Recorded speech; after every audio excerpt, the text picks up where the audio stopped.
Hi everybody, Moy here from Siano Farms.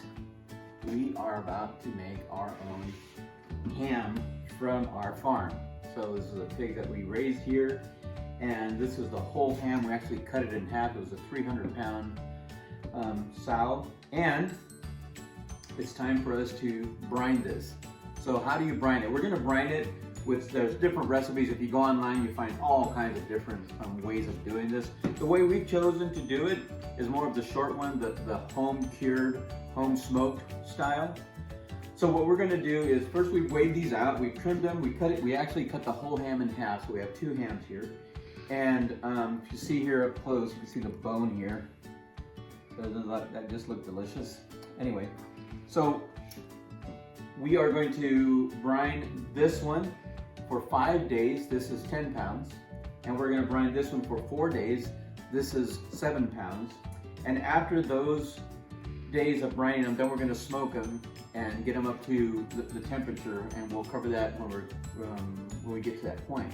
But weigh your ham, find out how much weight there is, and then find out how you're going to cure them, how much to brine them in.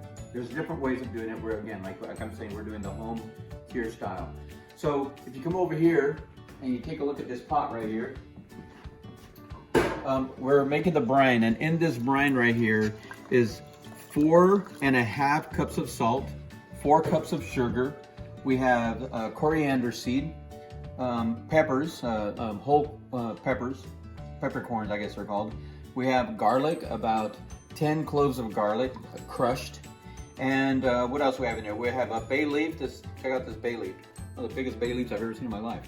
So yeah, so we're letting this warm up and get diluted, and once we do that, we'll get them inside the buckets and we'll marinate them, or not marinate them, sorry, brine them over the next few days.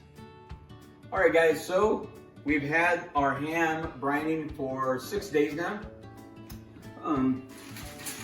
Really quick, if you want to zoom in over here, kind of take a look at this. So we're just going to toss this. We've had a plate on top of it to make sure it's staying down, and a weight. You can pick up these glass weights. They work really well, by the way. And then here, let me get a little closer over here. So here's our ham. Whew, cold. Here's our ham that's been here. You can see all of the peppercorns. We almost dropped it.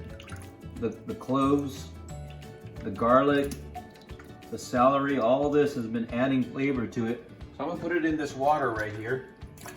I don't have to clean the kitchen right now, sorry guys, and I'm just gonna rinse it and rinse it and rinse it, and after I'm done rinsing it, I'm going to put it on this plate right here, put it in the refrigerator, just unwrapped, and let it dry out, so that tomorrow when I start smoking it, probably like about 6 a.m., I'll start smoking it, and the smoke adheres better to it if it's one dried out and has a little stickiness to the skin. And also, yeah, something's went off here, we're good. But also, when it's dried off like that, oh dang it. Yeah, so as it dries out and it becomes sticky, the smoke adheres to it better. And then we also keep it out in room temperature for about half an hour to see if we could get it up a little bit closer to room temperature before we put it out there. All that so they could adhere more smoke. So this is the second one we're doing. The first one we did turned out amazing, like really, really amazing. So we're pretty excited to see how this one's gonna taste. The first one was 7 pounds. This one is 10 pounds. All right, guys, we'll continue the process. Well, guys, here's the final product. Look at this.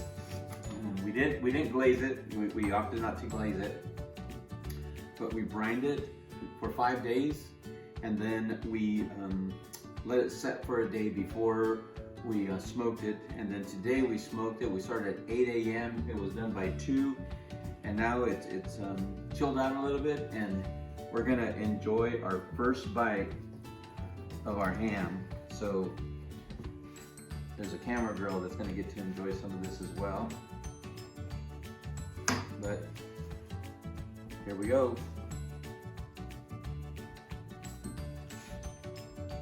Oh my goodness. That tastes like ham. Oh my goodness, that's delicious. That was a really good ham. Really good ham. Soriano Farms making hams.